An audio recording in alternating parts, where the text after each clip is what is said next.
Hello everyone and welcome to the channel Rambo Learning Classes. So student, today in this video we are going to do discuss, जैसे कि मैंने आप सभी को बताया था, हम पढ़ रहे थे किसके बारे में, अंग्रेजी और फ्रांसीसियों के युद्ध में के विषय में हमने पढ़ाया था। तो फ्रांसीसियों का और अंग्रेजों का जो युद्ध हुआ था उसको कर्नाटक युद्ध के नाम से जाते हैं। कर्नाटक के फर्स्ट वॉर, कर्नाटक का सेकेंड वॉर और थर्ड वॉर। ठीक है, हम बात करें कर्नाटक के फर्स्ट वॉर की, तो कर्नाटक का फर्स्ट वॉर कब हुआ तो हम समझेंगे और देखेंगे। देखिए, कर्नाटक के फर्स्ट वॉर की वही बात की जाए, कर्नाटक का फर्स्ट वॉर जो कि किसके बीच हुआ था, अंग्रेजों और फ्रांसीसी के बीच हुआ था।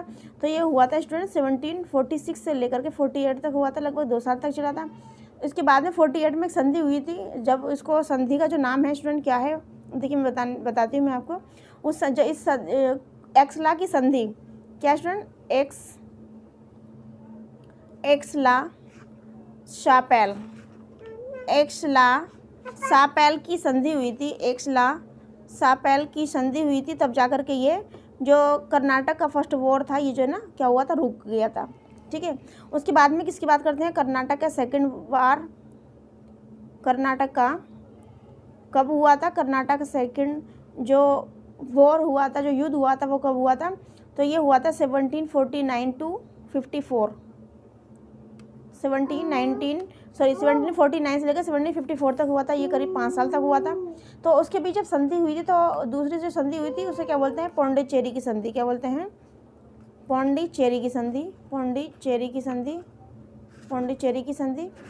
ठीक, थर्ड वन इस जिसे हम बोलते हैं कर्नाटक का थर्ड युद्ध, कर्नाटक का थर्ड वॉर कब हुआ था उसको हम समझेंगे। तो देखिए, कर्नाटक का थर्ड वॉर कब हुआ था, तो ये हुआ था कर्नाटक का थर्ड वॉर 1758, यानी कि जो पौंडीचेरी की जो संधि हुई थी 54 में, तो 4 साल बाद हुआ था। ठीक है, 58 से लेकर के 1758 से लेकर के हुआ था 63 तक।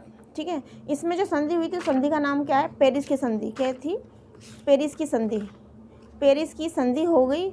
और पेरिस की संधि के बाद में क्या हुआ, ये तीनों जो युद्ध हैं, जो पहला कर्नाटक का युद्ध, कर्नाटक का द्वितीय युद्ध, कर्नाटक का तृतीय युद्ध, इन तीनों युद्धों को क्या है, समाप्त कर दिया गया था। ठीक है, एक बार दोबारा समझेंगे क्योंकि एग्जाम पॉइंट ऑफ व्यू से बहुत इंपॉर्टेंट है, पूछी जाती हैं सभी संधियाँ। तो एक बार हम दोबारा से क्या करेंगे, रीड करेंगे और समझेंगे। सबसे पहले हमने पढ़ा था, मैंने प्रीवियस वीडियो में आपको पढ़ा था कर्नाटक युद्ध के बारे में। तो कर्नाटक का पहला जो वॉर हुआ था, पहला जो युद्ध हुआ था वो हुआ था 1746 से लेकर 48, 2 साल तक हुआ था। उसमें एक संधि हुई थी, जब जाके युद्ध जो है रुका था, जिसको बोलते हैं एक्सला शापेल की संधि। ठीक है, उसके बाद में बात करते हैं इसके बारे में, कर्नाटक के द्वितीय युद्ध के बारे में। तो कर्नाटक द्वितीय युद्ध हुआ था 1749 से लेकर के 54 तक। ठीक है, उसके बाद में बात करें किसके बारे में, बात करें कर्नाटक के थर्ड वॉर के बारे में। कर्नाटक की सेकंड जो वॉर हुआ था 1749 से लेकर 54 तक जो चला था, उसमें जो है पौंडीचेरी की संधि की गई। और पौंडीचेरी की संधि के बाद में इस कर्नाटक के द्वितीय युद्ध को रोका गया। बात करें कर्नाटक के तृतीय युद्ध की, जो अपने आप में एग्जाम पॉइंट ऑफ व्यू तो बहुत ही ज़्यादा इंपॉर्टेंट है तीनों ही युद्ध। कर्नाटक का तृतीय युद्ध जो है 1758 से लेकर के हुआ था 63 तक। ठीक है, 63 तक हुआ था। इसमें जो है पेरिस की संधि की गई।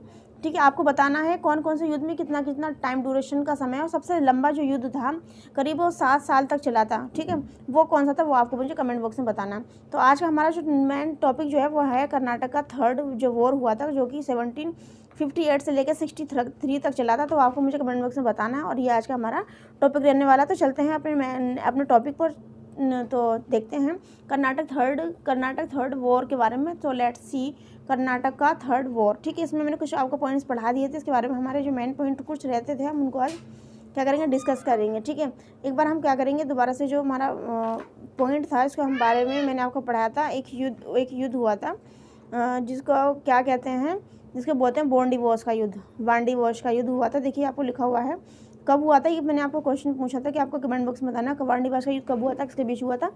ठीक है, तो बात करें वांडीवास का युद्ध में, तो देखिए क्या लिखा हुआ है, 1760 में अंग्रेजी सेनानायक, जिसका नाम था सर आयरकूट। क्या नाम था, सर आयरकूट था, सेना नायक था अंग्रेजी। तो उसके नेतृत्व में, उसके लीडर में क्या हुआ था, एक वांडीवास का युद्ध हुआ था। वांडीवास नाम की जगह पर एक युद्ध हुआ था। तो कभी युद्ध हुआ था, तो 22 जनवरी 1760 में एक युद्ध हुआ था। ठीक है, जिसमें फ्रांसीसियों की क्या हुई, हार हुई। फ्रांसीसी और अंग्रेजों के बीच वांडीवास का युद्ध हुआ। कब हुआ, 22 जनवरी 1760 में। किसके नेतृत्व में, किसकी लीडिंग में, तो सर आयरकूट की लीडिंग में हुआ। ठीक है, सर आयरकूट ने उसको लीड किया था। बात करें आगे इंपॉर्टेंट पॉइंट्स की, तो लिखा हुआ अंग्रेजों ने बुस्सी को कैद कर लिया, क्योंकि फ्रांस हार गई। तो फ्रांसीसियों का जो व्यक्ति था, जो लीडर था, वो कौन था, बुस्सी। तो उसको कैद कर लिया और अंग्रेज जो जीत गए। 1761 में पौंडीचेरी पर अपना नियंत्रण स्थापित करने के बाद माहे और जिंजी पर भी उन्होंने कब्जा कर लिया। तो किसने कर लिया? अंग्रेज़ों ने कर लिया, क्योंकि फ्रांसीसी को हरा दिया था। अब आपको बताना है कि पौंडीचेरी और माहे और जिंजी ये भारत के मैप में किन किन स्थानों पर पाए जाते हैं, ये आपको बताना कमेंट बॉक्स में।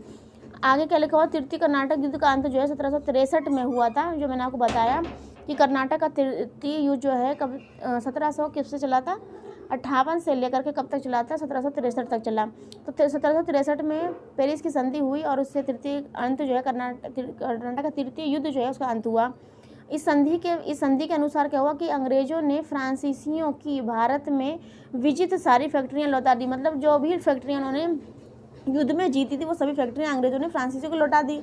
अब वे फ्रांसीसी अपनी फैक्ट्रियों की किलेबंदी नहीं कर सकते थे और ना ही वहाँ सैनिक रख सकते थे। मतलब फैक्ट्रियाँ क्योंकि उन्होंने ले ली थी तो असली फैक्ट्रियों का ना ही वो किलेबंद कर सकते थे और ना ही उसमें सैनिक रख सकते थे, क्योंकि वो किसके अंडर में थी? अंग्रेज़ों के।